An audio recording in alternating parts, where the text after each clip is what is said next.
Salut à toi mon frérot, bienvenue dans cette vidéo. Aujourd'hui, donc là, on est mardi 15 avril, il est à peu près 15h50 en fait, tout simplement.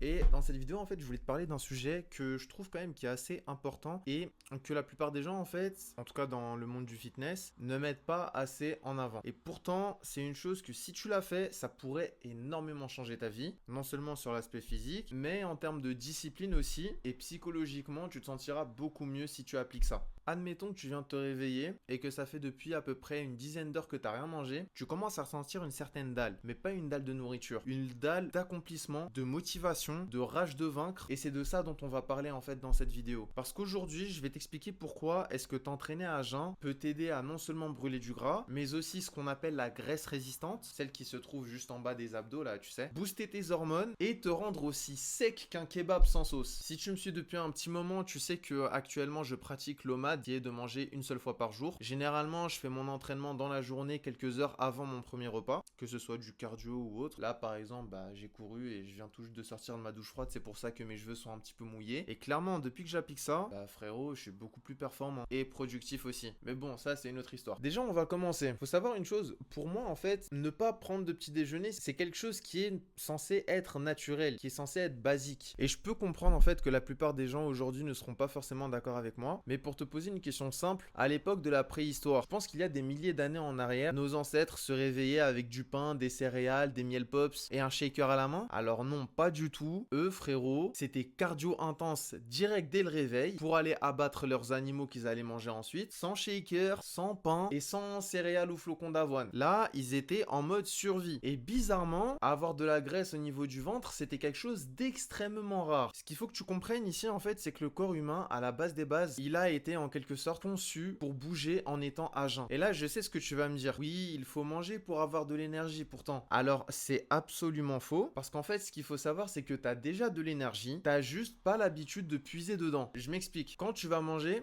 ton corps va traiter les calories que tu vas consommer, ainsi que les macronutriments, protéines, lipides, glucides, etc. Pour te la faire courte, ton corps carbure principalement au sucre, ou aux glucides si tu préfères, qui seront transformés en glucose sanguin avant d'atteindre tes muscles pour que ton corps puisse l'utiliser. Mais quand t'es à jeun, qu'est-ce qui se passe? Ton corps va directement chercher son énergie dans le surplus de sucre qui a été stocké sous forme de graisse. Et là, devine quoi? Il sort le chalumeau, mon pote. Et il commence à découper le gras que t'arrives pas à perdre depuis 2018. Et ce gras-là, celui que tu retrouves sur le bas du ventre, les poignées d'amour, les hanches, on appelle ça la graisse résistante. Et le sport à jeun, c'est l'ennemi juré de cette graisse-là. Laisse-moi te poser une question. Est-ce que tu as déjà mis la main sur ton ventre et t'as senti que c'était froid? Sache que c'est absolument normal. Il y a une explication rationnelle derrière ça. Et l'explication, c'est qu'il y a peu de sang dans cette zone-là parce que le gras reste planqué. Mais quand tu fais du sport à jeun, le corps active la circulation sanguine dans ces zones-là. En quelque sorte, c'est comme s'il y avait une grande scène à l'intérieur de ton ventre, que ton corps allumait les projecteurs en direction des graisses résistantes avant de leur dire de dégager. Ce qui se passe à ce moment-là, c'est pas une perte de poids rapide, c'est une perte de gras intelligente. Faut que tu comprennes une chose. Le sport à jeun, c'est pas juste une stratégie minceur. C'est une reprogrammation métabolique. Ton insuline, qui est l'hormone qui te sert à stocker le surplus de graisse, elle reste calme pendant que tu es à jeun. Résultat, ton corps va apprendre à utiliser tes graisses comme un carburant. Enfin, comme carburant principal, pour faire simple. Il y a une étude qui a démontré sur 3 groupes de personnes qui mangeaient exactement la même chose. Dans le premier groupe, personne faisait de sport. Dans le deuxième groupe, les personnes concernées faisaient du sport. Et dans le troisième groupe, les personnes concernées faisaient du sport en étant à jeun. Et devine quoi? Le premier groupe a pris 3 kilos supplémentaires, le deuxième 1,5 kg et le troisième 0. La conclusion qu'il faut en tirer, c'est que jeûner et faire de l'exercice physique en même temps, c'est un combo infernal contre le gras. Maintenant vient un moment où tu vas me dire, Nabil, c'est bien beau tout ça, mais j'ai peur de perdre ma masse musculaire. Donc si je m'entraîne à jeun, je vais fondre, c'est ça, non? Alors écoute frérot, 2 secondes. Si t'as 0 protéines dans ton assiette sur la semaine, oui, tu vas perdre de la masse et de la puissance musculaire. Mais si t'as assez de protéines globalement, ton corps aura ce qu'il faut pour tenir. Ce que je recommande, c'est de prendre 2 grammes de protéines par kilogramme de masse corporelle. Ça veut dire que si tu pèses 80 kg, fais en sorte d'avoir 160 grammes de protéines. Et quand je dis 160 grammes de protéines, c'est pas 160 grammes de viande blanche, de poulet ou quoi que ce soit, ok? C'est 160 grammes de protéines via l'aliment que tu auras choisi de consommer ou les aliments différents. Je vais te rajouter un petit bonus. Les scientifiques ont prouvé que faire de l'exercice physique en étant à jeun booste le taux d'hormones de croissance de 2000% chez l'homme. Donc oui, t'as bien entendu, on est à plus de 2000%. Donc là, on n'est pas sur du je vais perdre du muscle, on est sur du j'active le mode guerrier. En résumé, le sport à jeun, c'est pas une baguette magique, mais c'est une arme stratégique. Tu veux débloquer ta perte de graisse, cibler le gras résistant, mieux gérer les écarts alimentaires, réguler tes hormones comme un chef, et en même temps prendre de la masse, du volume et de la puissance musculaire si tu manges bien derrière, alors fais comme moi et active le mode guerrier dès le matin en t'entraînant à jeun. Cette vidéo touche à sa fin mon pote, j'espère que t'as vraiment aimé et que t'auras appris beaucoup plus de choses. N'hésite pas à me dire dans les commentaires ce que t'en penses. C'est vrai que lorsque j'ai repris ma chaîne YouTube, j'ai commencé par des vidéos vraiment très longues et là j'essaye aussi de faire des vidéos très courtes. Je ne sais pas quel type de format vous préférez les gars, donc n'hésitez pas à me dire dans les commentaires si vous préférez des vidéos courtes ou des vidéos qui font 40-50 minutes. En vrai de vrai, c'est comme vous voulez. Dans tous les cas, je donnerai mon maximum à chaque fois. Peu importe que la vidéo soit hyper longue ou non. Merci à ceux qui sont restés jusqu'au bout encore une fois. N'hésitez pas à lâcher un petit like si vous avez kiffé. Abonne-toi si c'est pas encore fait et partage la vidéo à un ami si tu penses que ça peut l'aider. Et pour ceux qui veulent aller plus loin et brûler entre 10 et 15 kg de graisse en moins de 3 mois sans avoir besoin d'aller en salle, je te mettrai tout dans la description de cette vidéo et on se retrouvera ensemble pour les plus motivés. Salut!